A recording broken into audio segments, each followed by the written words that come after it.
పల్లి కాన్ఫరెన్స్లో నెల రోజులైంది. కళ్యాణ్ లక్ష్మి షాద్ ముబారక్ చెక్కులు వచ్చి మండల ఆఫీస్లో బాలనార్ మండల్లో కూకట్పల్లి మండల్లో పెట్టుకొని కూర్చున్నారు. నేను ఆర్డీఓ గారిని రిక్వెస్ట్ చేశాను, కలెక్టర్ గారిని రిక్వెస్ట్ చేశాను, ఎంఆర్ఓని రిక్వెస్ట్ చేశాను. మీరు నిరుపేదలు, వాళ్ళు ఎన్నో అవసరాలు ఉంటాయి, వాళ్ళ కష్టాలు ఉంటాయి, ఇచ్చేయండి తొందరగా. అలాట్మెంట్ వచ్చిన తర్వాత 24 గంటల్లో ఇచ్చేటటువంటి సంస్కృతి ఇప్పటిదాకా ఉండేది. ఆ కళ్యాణ లక్ష్మి చెక్కులు దగ్గర పెట్టుకొని మంత్రి వస్తాడు, మంత్రి వచ్చినాక ఇస్తాడన్నటువంటి చెప్పుకుంటా దాటేస్తూ ఉన్నారు. ఇది ఎమ్మెల్యే గారు మీ చేతుల మీదుగానే కళ్యాణ లక్ష్మి షాద్ ముబారక్ అనేది గతంలో ఉంది, ఇప్పుడు ఉండాలి. ఎందుకంటే ఎమ్మెల్యే గారు సిగ్నేచర్ పెడితేనే శాంక్షన్ ఇస్తారు మీరు. అటువంటిది ఇలా మీరు ఎంత దుర్మార్గంగా నిరుపేదలకు ₹1,00,000 కళ్యాణ లక్ష్మి చెక్కులు వచ్చి ఉంటే కూడా ఇవ్వలేనటువంటి పరిస్థితులు మీరు ఉన్నారంటే నిరుపేదలు ఏ రకంగా పుట్టగొట్టుకుంటున్నారు అనేది ఇదే నిదర్శనం. 550 కళ్యాణ లక్ష్మి చెక్కులు, షాద్ ముబారక్ చెక్కులు ఉంటే నిరుపేదలు నా ఇంటి చుట్టూ తిరుగుతున్నారు. నేను ఎంఆర్ఓని అడుగుతున్నాను, కలెక్టర్ని అడుగుతున్నాను, ఆర్డీఓని అడుగుతున్నాను.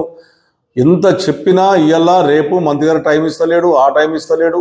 ఈ రకంగా దాటేస్తూ పోతా ఉన్నారు. నేను ఒకటే అడుగుతా ఉన్నాను గవర్నమెంట్ గారు, ముఖ్యమంత్రి గారు, ఒక ఎమ్మెల్యేను 72,000 మెజార్టీతో గెలిపించి కుక్కట్పల్లి ప్రజలు నేను కళ్యాణ లక్ష్మి చెక్కులు ఇచ్చేటప్పుడు, షాద్ ముబారక్ చెక్కులు ఇచ్చేటప్పుడు వాళ్ళకి భోజనం పెట్టి 24 గంటల్లో చెక్కులు ఇచ్చే సందర్భాలు ఉన్నాయి.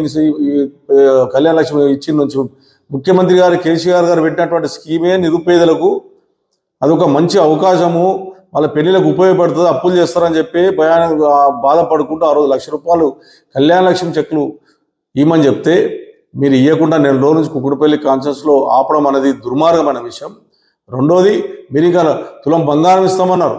ఆ తులం బంగారం పక్క పెట్టినా కూడా ఆ ₹1,00,000 అనుకున్నటువంటి ప్రభుత్వం ఇచ్చినటువంటి ₹1,00,000 కూడా మీరు ఇవ్వకుండా నిరుపేద ప్రజలను ఇబ్బంది పెడుతున్నారు. నేను మళ్ళా మీకు రిక్వెస్ట్ చేస్తా ఉన్నాను, ఎలక్ట్రానిక్ మీడియా ద్వారా నేను రాకమంటే రాను, కానీ మీరు నిరుపేదలకు ఇచ్చేయండి, మండలాభి నుంచి అలాట్ చేయండి. మీకు నేను వస్తే బాధపడతారు, ఎమ్మెల్యే వస్తే ఇవ్వద్దు బాధపడతారు అనుకుంటే మీరే ఇవ్వండి అని చెప్పాను. నేను మీరే ఇవ్వండి, ఎంఆర్ఓలో ఇచ్చేయండి.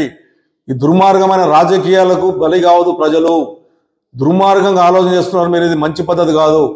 రేపు 11 గంటల లోపల మీరు కళ్యాణ లక్ష్మి చెక్కులు ఇవ్వకపోతే ఖచ్చితంగా అందరిని తీసుకొచ్చి ఈ మండల ఆఫీస్ ముందే ధర్నా చేస్తానని చెప్పి సందర్భంగా హెచ్చరిస్తా ఉన్నాను. కలెక్టర్ కూడా విజ్ఞప్తి చేస్తా ఉన్నాను. మీరు దీన్ని స్పందించకపోయి రేపు 11 గంటల లోపల ఇవ్వకపోతే డెడ్ లైన్ పెడతా ఉన్నాను. నెల రోజుల నుంచి అడిగి నాకు ఇబ్బంది అయ్యి ఈరోజు మీకు ప్రెస్కి ఎక్కవలసి వస్తుంది. రేపు 11 గంటల లోపల మీరు గిట్ట కళ్యాణ లక్ష్మి షాద్ ముబారక్ ఇవ్వకపోతే మా కార్పొరేటర్లను, అదేవిధంగా మాకున్నటువంటి ఎవరైతే అలాట్మెంట్ అయిన అందరూ తీసుకొని మీ దగ్గరకు వస్తాం. ఇచ్చిందాకా వదిలిపెట్టే ప్రసక్తి, ఇప్పించిందాకా నేను వదిలిపెట్టే ప్రసక్తి లేదు. ఆనే కూర్చుంటా, రాత్రి కానీ మీరు ఎన్ని రోజులు ఆనే కూర్చుంటా, ఆనే తింటా, ఆనే వండుకుంటా అని చెప్పి సందర్భంగా ప్రభుత్వాన్ని హెచ్చరిస్తా ఉన్నా.